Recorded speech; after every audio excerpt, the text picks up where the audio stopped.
Vadodara fire brigade દ્વારા અત્યાધુનિક hydraulic platform સાથે વેટ ડ્રીલ અને તાલીમ કાર્યક્રમનું આયોજન। ઉનાળો શરૂ થતાં આગ લાગવાની ઘટનાઓમાં વધારો થતો હોય છે। ખાસ કરીને બહુમાળી ઇમારતોમાં જોખમ વધી જાય છે। આવી પરિસ્થિતિને પહોંચી વળવા માટે વડોદરા ફાયર બ્રિગેડ દ્વારા તૈયારીઓ તેજ કરવામાં આવી છે। ફાયર બ્રિગેડ દ્વારા નવલખી મેદાન ખાતે 3 અત્યાધુનિક હાઇડ્રોલિક પ્લેટફોર્મ સાથે વેટ ડ્રીલ અને તાલીમ કાર્યક્રમનું આયોજન કરવામાં આવ્યું છે। આ મશીનો ખાસ ઊંચી ઇમારતોમાં આગ ઉપર કાબૂ મેળવવા તેમજ રેસ્ક્યુ કામગીરી માટે ઉપયોગી છે। ઉનાળામાં એસીના વધતા વપરાશના કારણે ઇલેક્ટ્રિક શોર્ટ સર્કિટના બનાવમાં વધારો થતો હોય છે।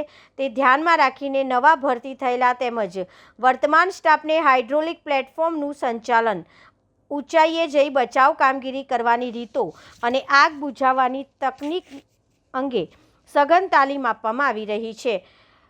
ફિનલેન્ડથી આયાત કરાયેલા આ વિશેષ મશીનો 81 મીટર સુધીની ઊંચાઈએ પહોંચી શકે છે। 1 મિનિટમાં 5 થી 6,000 લીટર પાણીનો મારો ચલાવવાની ક્ષમતા ધરાવતા આ પ્લેટફોર્મ દ્વારા એકસાથે 5 થી 7 વ્યક્તિઓને સુરક્ષિત રીતે નીચે લાવી શકાય છે।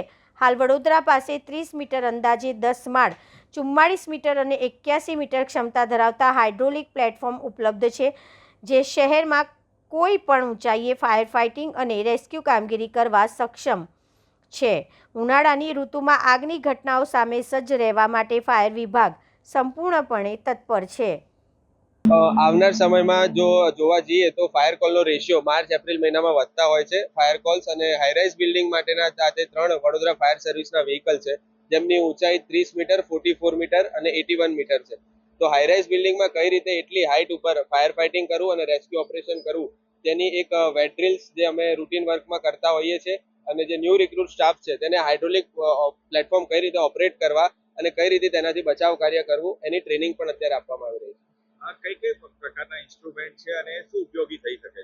જે હાઇડ્રોલિક પ્લેટફોર્મ છે, પર્ટિક્યુલરલી વ્હીકલ ડિઝાઇન કરવામાં આવ્યું છે કે હાઈરાઇઝ ફાયર ફાઇટિંગ, જ્યારે હાઈરાઇઝ બિલ્ડિંગમાં આગજનીના બનાવ બનતા હોય છે તો ત્યાંથી કઈ રીતે માણસોને બચાવવા, એની કેજ કેપેસિટી 500 કિલો સુધીના માણસોને એટલી હાઇટ ઉપરથી સેફેસ્ટલી નીચે લાવી શકે છે અને એ પોઈન્ટ ઉપર 5 થી 6,000 લીટર પાણીનો મારો પણ એક સાથે ચલાવી શકે છે, એવા આ હાઇડ્રોલિક પ્લેટફોર્મ વ્હીકલ્સ છે। જે રીતે આ વ્હીકલ છે, એક ક્ષમતા કેટલા વ્યક્તિઓને જરૂર પડે તો રેસ્ક્યુ કરી શકે? 7 માણસો એક સાથે તેમજ ઓપરેટર સહિતના 7 થી 8 માણસો, 500 કિલો સુધી એની કેજ કેપેસિટી છે, એટલા માણસોને એ આરામથી નીચે લાવી શકે છે અને એટલી જ હાઇટ ઉપર એટલે કે 81 મીટર પર એ ફાયર ફાઇટિંગ પણ 5,000 થી 6,000 લીટર પાણીનો મારો એટલી હાઇટ પર એ કરી શકે છે। આજે જે પ્રકારે વડોદરાનો વિકાસ થઈ રહ્યો છે, જે હાઈરાઇઝ બિલ્ડિંગો બની રહી છે, એને ધ્યાનમાં રાખીએ તો આ કેટલું ઉપયોગી માનો છો આપ? એ જ માર્ચ અને એપ્રિલ મહિનામાં જે એસીનું જ્યારે ઇલેક્ટ્રિક કન્ઝપ્શન વધે છે ત્યારે હાઈરાઇઝ બિલ્ડિંગમાં ફાયરના કોલ્સ વધતા હોય છે, તેથી આ વ્હીકલ્સને અત્યારે અમે સ્ટેન્ડ બાય મોડ પર રાખીએ છીએ। વ્હીકલમાં કોઈ ખરાબી નથી, ટોટલી વર્કિંગ કન્ડિશનમાં રાખવા માટેની જ આ એક ટ્રેનિંગ અને મોક ડ્રીલ રાખવામાં આવી છે। કઈ જગ્યાએ આ પ્રકારના જે હાઇડ્રોલિક ને સ્મોલ સ્કેલ મૂકવામાં આવે છે અત્યારે? શહેરના 3 વિસ્તાર એટલે કે પૂર્વ વિસ્તાર, મધ્ય વિસ્તાર અને પશ્ચિમ વિસ્તાર, 3 જગ્યાએ એક હાઇડ્રોલિક પ્લેટફોર્મ જે અત્યારે ટોટલી કમિશનિંગ રહેશે। 30 મીટર જે હાઇડ્રોલિક પ્લેટફોર્મ છે જે પાણીગેટ ફાયર સ્ટેશન ખાતે સ્થિત છે, 44 મીટર છે જીઆઈડીસી મકરપુરા ખાતે સ્થિત છે અને 81 metre hydraulic platform Vasna fire station ખાતે સ્થિત રાખવામાં આવે છે। કેટલીથી કેટલી સેકન્ડની અંદર આ કેટલી હાઈ રાઇઝ પર પહોંચી શકે છે?